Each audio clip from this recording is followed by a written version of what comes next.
Ngendlulise amagama ukubingelela kulo ibandla lenkosi yami uJesu Kristu. Ngichazile baze ukuthi ngibingelela egameni lenkosi. Amen. Lenguye ke uJesu. Manje ke bathandekayo ngihlanhla igama lami. Bengichazile ke nayizolo mabashaba sibongo. Ngibuya la ngenhla ke sihluthe. Soloke sindawonye ke la ishiselweni, kuseshiselweni la. Amen bathandekayo. Labanye babuya ngale kodwa ke ngicabanga ukuthi boba busido sebayathi kuseshiselweni. Amen bathandekayo. So manje ke bazalwane ke akusiko kunenga ufishane. Ngiyawufunda nje emavesi bemabili. Hayi indaba yami iyawuphelela kuwo kuphela. Amen bathandekayo. Kubhala ke kwaMateyu chapter 2 sawufunda verse 1 na verse 2 kube kuphela. Asu sizo losami awu atha zihliziyo amandla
athi Israyeli kuthanda uhlupheka kodwa namhlanje nasawutela umsindisi sife ngabani sife ngenkanyezi akenithi amen yabasalwane nalalani yabasalwane dinganyethi kuyenteka basalwane tibonakale ngoba kungaba sebusuku ekahlala tingaveli ngoba takhomandwa.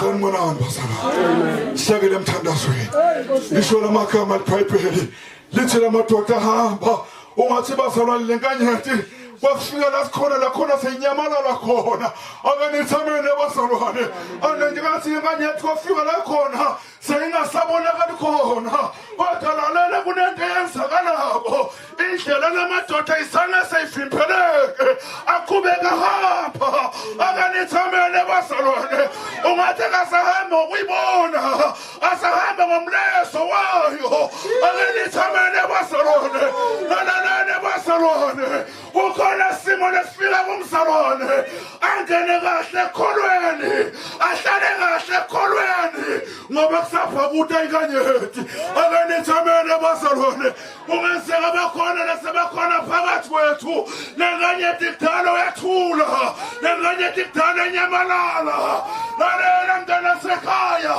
bayekele khona ngoba inkanyethi ilahlekile bayekele khona ngoba inkanyethi inyamalele kodwa kufuneka abantu abazohamba bahambe inkanyethi bangayiboni bathi suswile umlayezo. Haleluya ligama lenkosi madwokwe nomlayezo ukhuluma ngaJesu lowadalo akenithi amen yabasalwane nomlayezo ukhuluma ngemsindiso wokuphila kwethu nomlayezo ukhuluma ngemshwalensi wethu wasezulwini akenithi amen yabasalwane sihamba noma sesingasabona kunjani siyawuthandaza uNkulunkulu ngilekelele akenithi amen yabasalwane akangenza Jesu wami kufanele lamadoda akangenza Jesu wami ashona amakhaba lamadoda ayahamba inkanyethi ayibonakali akenithi amen yabasalwane lisho lamagama libhayibheli lithi athi nakafika athi uphi lo mntwana lotelwe ngoba sifile nenkanyethi yakhe sente njani siyibonile. Sanibonani ina lamagama akekho lonyamalala ekholweni ngoba thanda ngoba sekulahleka nenkanyethi bekasolabona ngayo akenithi amen yabasalwane unganteka bakhona phakathi kwethu abasaboni kahle ngoba sekucimele inkanyethi akenithi amen yabasalwane unganteka bakhona phakathi kwethu abasakhona ukuthandaza ngoba sekulahleka nenkanyethi begqugquzela umthandazo unganteka bakhona phakathi kwethu bebakhuthana efunda libhayibheli akusenteki namhlanje kwenzenjani sekucimele inkanyethi nginambona abathandekayo asambeni basana siyawuthandaza labona bakhona bathi inkosi yami akaphinde ukhanyisa yaJesu ninambona abathandekayo abazakhona ekhambona bathi Jesu ake ukhanyise likhamba lenkosi madbongwe yebo kona ngiyahlabela nakunendaba kodwa yaJesu akaphinde ukhanyise bengapha kahle inkanyethi ngiyibona kodwa namhlanje isabonakali likhamba lenkosi madbongwe siyawuthandaza nkosi yami asifuni ukunene futhi inkosi manje silekelele sikhanyisele nje futhi manibonge khamba lenkosi asifuna kunene basalwane uma ngekho nesangikhohle ngenkathi sakabuye ngaphambili kodwa basasitshela amagama ukuthi inkosi yami akamane uphinde ukhanyise ninambona abathandekayo uma ngabe ngabantu abasha babodwa sebayasona nemfundisa labafundisa isikahle kumele iqalelwe phansi wenzenjani sekunyamalele lenkanyethi ninambona abathandekayo uma lenkanyethi khona libandla liyakhona kuqhubekela phambili uma lenkanyethi khona libandla liyakhona ngena kahle kwesikamoya namhlanje nabasalwane kufuneka into eyodwa nangabakhona bawushola amakhama Nkosi yami akamane ukhanyise lenkanyethi ninambona abathandekayo siyawuhlabelela bazalwane siyawuhlabelela kungaba ngekho samncema sekho samthosa ngendlana kodwa sishola amagama lona lofa ngaphakathi kwakhe akangavimbeleki ithuba lelibaleke kangaka kuthi Nkosi yami akamane ukhanyise siyahlabelela dinga lenkanyethi ninambona abathandekayo akamane Nkosi uphinde ukhanyise lenkanyethi sahlabelela bazalwane akekho lesithabethe ngengane akekho lesitambrema sethuhleleni kodwa loyo losho emagama oh Nkosi yami le ngane yethu incela manje iphinde ibuye futhi hlabelele abantwana benkosi basondele bathole umthandazo sisekhona basama sisela lenkanyezi silapha nje sisekhona aselama mngeni sisela lenkanyezi sona bona lenkanyezi uthi Nkosi yami ngamano uphinde ukhanyi siyahlabelele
Hayi siyabonga ngenkosi. Nambala asike tilana mahala. Kukhona lesikudeni. Haleluya. Lo ngaphuma ngakaphathanga lutho. Kungasho ukuthi abengadanga khona. Manje siyambonga uNkulunkulu bandana benkosi. Ukuthi infact nizaba lethe inkolo. Kodwa ke ngoba siyaliwa ngathi nzilutho. Haleluya. Asihlabeleleni lopholile umhlabelelo. Ndawo senyasho ukuthi ngiyawayisukume ngihlabeleleni nje lomunye lopholile. Sidawu sesihlabela lomnyenye okuseyiyeta. Sijumisa inkosi. Na uhlabelela uve lokuthi uyajumisa. And uve lokuthi khona lo kwendekako. Haleluya.